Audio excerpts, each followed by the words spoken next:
over the years, as I've seen emergency medicine's culture change, it's become disheartening because uh, it's in its origins, it did fulfill the oath that we all took, the Hippocratic Oath. And I'm just very proud of the history of emergency medicine. I'm proud to be a part of the field. It's very personal to me, and it always will be. And when private equity and business came in, for me, that was around 2003 when I actually became more aware of the change.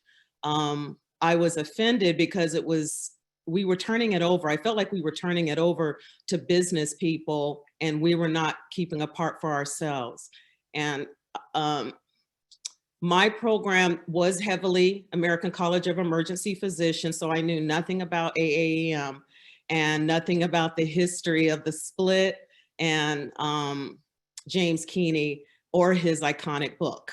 But I have become aware of that, of course, as I went into years of practice.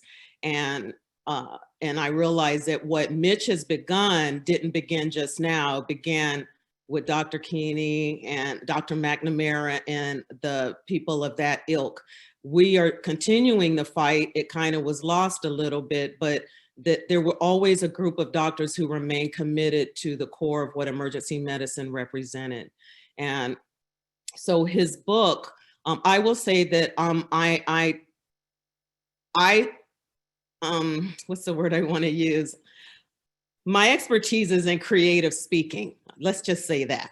And I use blue words copiously because they're my exclamation points. And when I read part of his book, which I just started reading, and I love the title because that's exactly what's happening in medicine.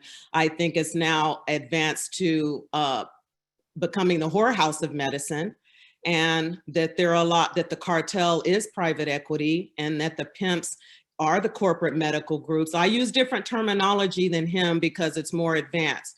And then there's the gradations or levels of hoes, okay? And so the hoes are the escorts, the top notch, or the sellout docs. Okay, they get the best pay and they get rewarded and they're at the top. And then there's the call girls and guys who basically try to stay under the radar and they just want to retire and get out of this cesspool.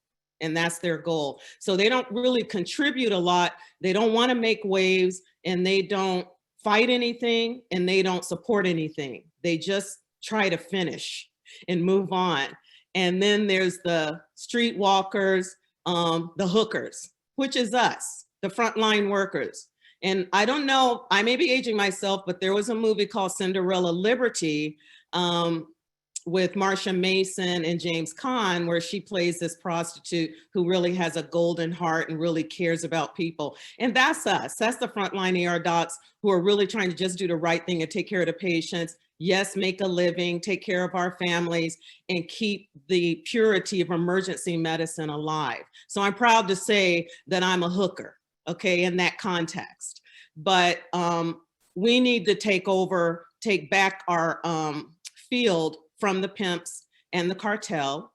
And we need to change the whorehouse of medicine back into the house of medicine, and especially into the house of emergency medicine. We need to take back our domain.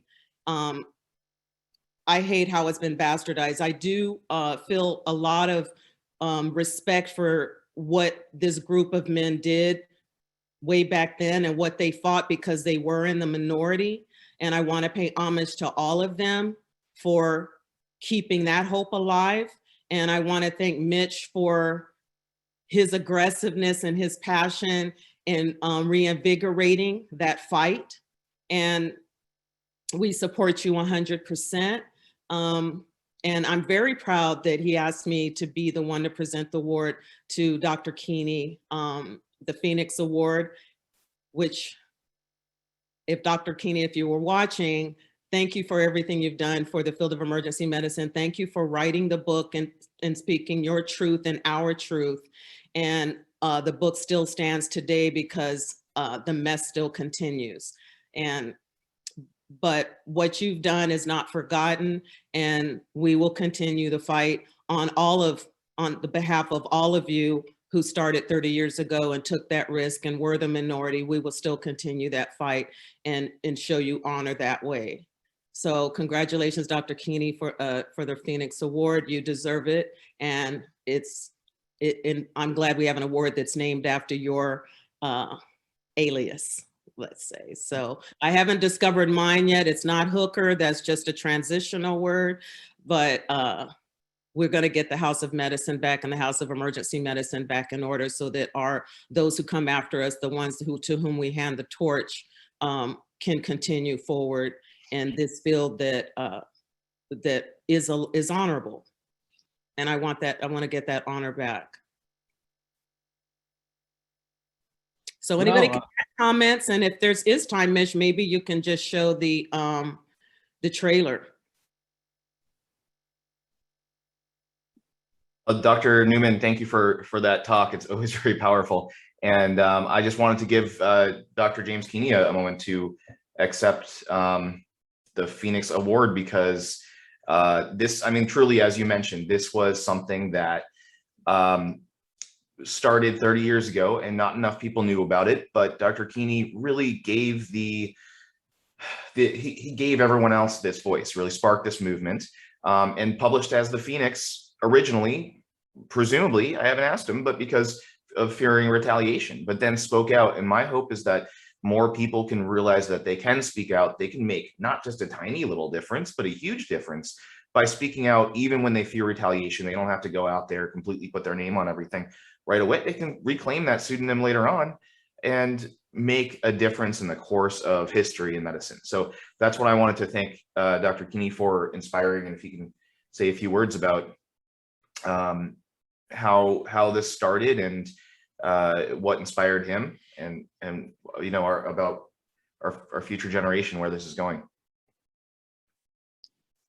Well, thank you everybody, and Mitch, what a wonderful conference. I feel like at the Princeton Institute for Advanced Study, listening to these speakers yesterday. I've had to take notes, but well, Dr. Newman, I'm going to just continue in your vein there. People ask me about the AMA, and I tell people the AMA is like the piano player in the whorehouse. They simply don't know what's going on upstairs. And every time you explain it to them, they're like, oh, is that right? Is that really going on? And I say, you know, I told the president of the AMA this last year. So one thing I've recognized is that the general medical societies are not going to do anything. This is not a high priority. And, you know, most of them were moonlighters. Most of them actually refer to themselves as, I used to be an ER doc. Oh, I used to work here, there, and everywhere. I would just like to add on, and I think that 30 years ago, from today, going backwards 30 years, not only has nothing changed, it's gotten worse. What we thought would be a natural progression as the residency directors, by their Herculean efforts, created a quorum of emergency physicians. Remembering back 30 years ago, I don't think we could have pulled this off because there was simply not a quorum. Everyone was ephemeral. Everybody was sort of in a gap year, waiting for something, a dermatology residency or gastroenterology fellowship to open up. So this emergency medicine was an interlude. So everything has changed, and we have the quorum right now. Now, I do believe that there are two avenues, and I have a paper here, but one avenue is to do the Thurgood Marshall approach, which is to sue a government actor. I think that we can sue Health and Human Services for violating the original intent of the Medicare Act. The original intent was to pay physicians. It was not to pay dividends to passive investors.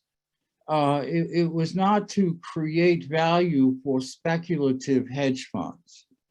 So I think that if we sued the government and said we can all someday agree on a figure, but no more than 5% of the Medicare approved clinically generated fee can go to management, that those checks go directly to the doctor performing the service. Now, I live near the Silicon Valley, and my friends in the Silicon Valley tell me that to reprogram the Medicare computers would probably take them an afternoon to do. Now, starving the beast would certainly defang them. And the second avenue, and I think we should all be sending letters to Amy Klobuchar. Amy Klobuchar, I just loaned my book out, but I still have a cover here, if I can show it. But she, I'm not recommending that you plow through it, because I mean, it's not the easiest book in the world to read. However, her entire focus in law school and subsequently was antitrust. Now, when the antitrust issue very first came up, we're talking 25 years ago, Jimmy Cohen, who was a founding member of AM, his father was the chairman of the Federal Trade Commission. And we sat down with him and he said, no, it's absurd that there's an antitrust issue that ASAP, as a very bogus thing, brought up. And with Amy Klobuchar, I mean, let me just throw out a number. Should any one entity own more than 10 emergency room contracts? Let me just throw it out. But I think we would all agree, nobody should own, no entity should own more than 25. This, I think, if we were to convince her that an anti-monopolization law could go into effect, but I don't see legislation doing anything at the moment. One thing I wanted to ask Mitch too is to collate all of the media entities, because 60 Minutes with Mike Wallace put us on the map.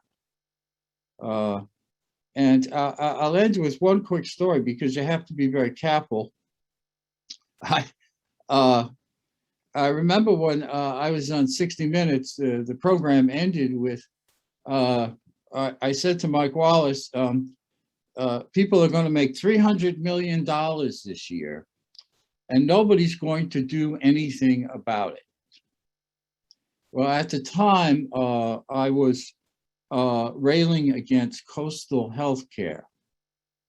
And the Monday after the 60 Minutes piece, coastal healthcare stock went up 25%.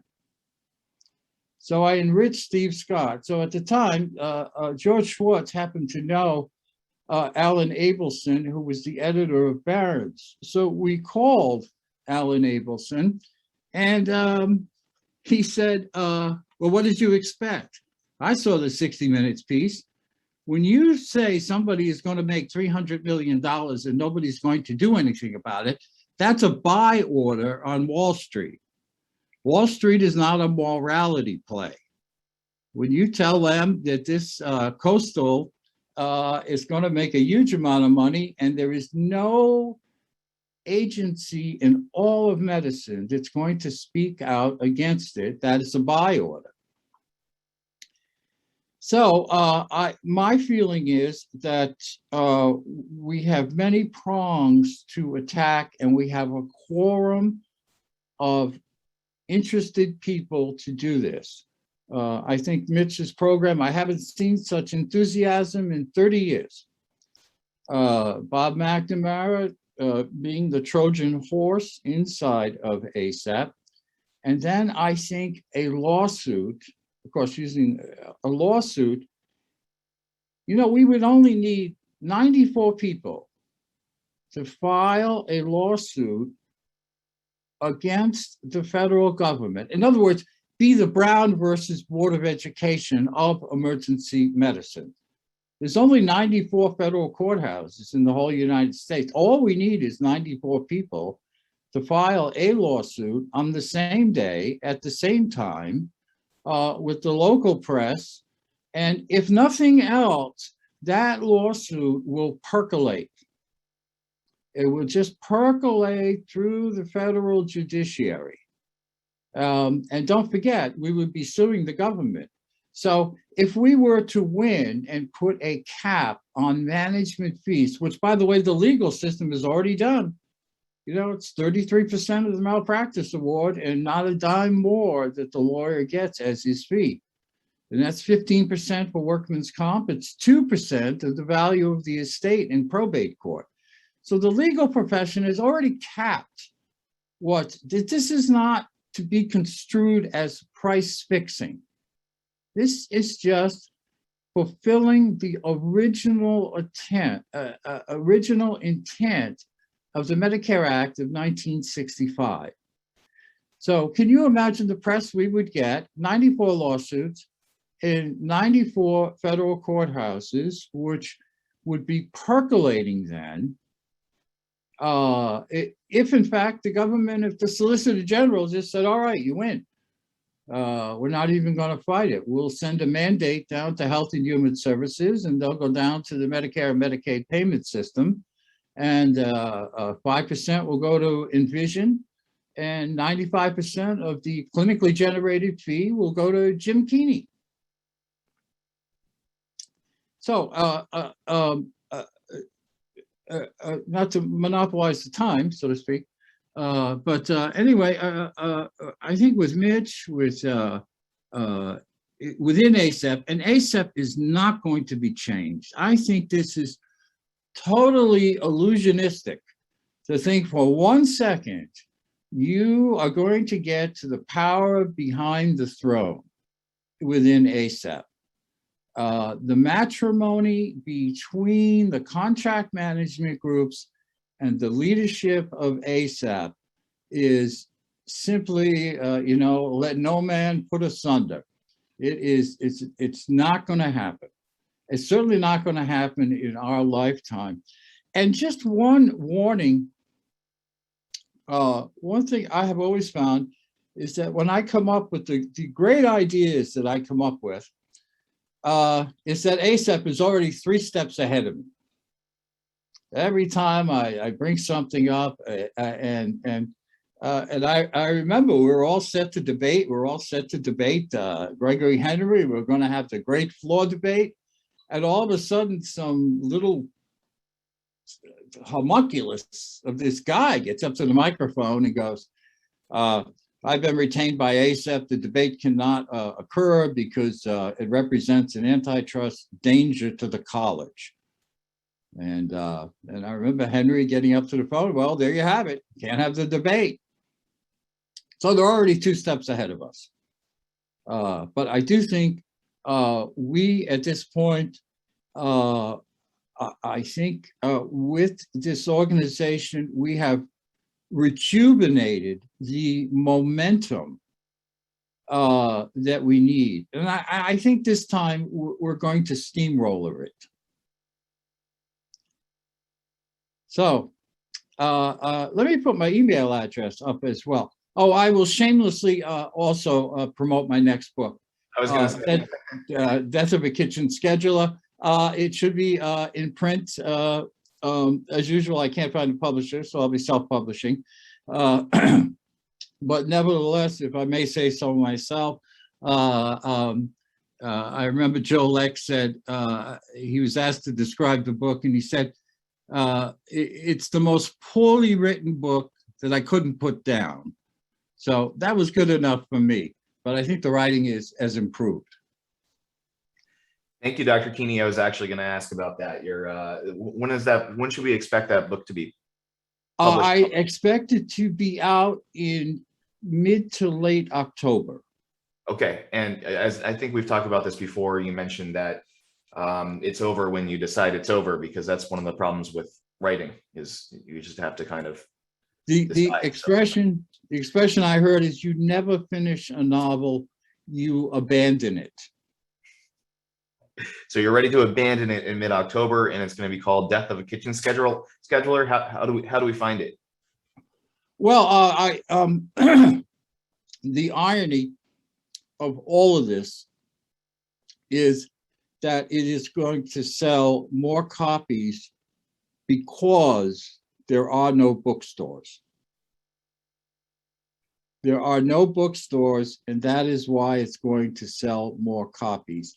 Because I could not get Barnes and Noble, I could not get Borders to give me shelf space for The Rape of Emergency Medicine. They just kind of blew me off. And after the 60 minutes, people, it was still way back when instant gratification is nothing new. And so people would call various little mom and pop bookstores, and they would call me. But by the time 1 week is over, people are no longer interested. So the orders would come up a little bit, but then they would decline. But with Amazon, hopefully people hear about the book and they can call Amazon and they can purchase the book in that 10 minutes that they have the idea they might want to read it. But it is so ironic to me that the reason why the book will sell more copies is because there are no brick and mortar bookstores. Oh, I just want to add one more thing, and people brought this up. It's amazing that all of these residency directors and chairmen have gone to this Herculean effort to create board certified emergency physicians. Boy, whenever I see the young kids come in, I think, oh my God, the fund of knowledge that they have. All this effort to see it being currently dismantled. Dismantled? What do you mean you're replacing me with the nurse? I mean, it's almost like, have you all lost your mind? You got someone with an online pseudo doctorate degree who's going to introduce themselves as Dr. Smith, and who's the patient, and how are they going to know? So it really is incumbent upon, it's a duty upon us to be the so-called vox populi, to Paul Revere the nation, that team health is coming into your community and replacing your doctors, and vision is coming to you. And if it couldn't be more scurrilous, this is all being promoted by the American College of Emergency Physicians. This is like wackadoodle. And it's a good thing we have this organization, because, you know, if the populace comes around and says, well, why didn't you people warn us? And then we're going to say, what? I mean, as far as I'm concerned, and I'll end here, ACEPT is a fundamentally corrupt organization. And I mean that from the get-go. And you know, they put the Teamsters under federal court monitorship, and it turned it into a legitimate organization. So it's just another avenue. But certainly, I think, Mitch, with this organization, we can simply say we did warn you. We made every effort on earth to warn you what was happening. So with that, I'll end, and thanks again.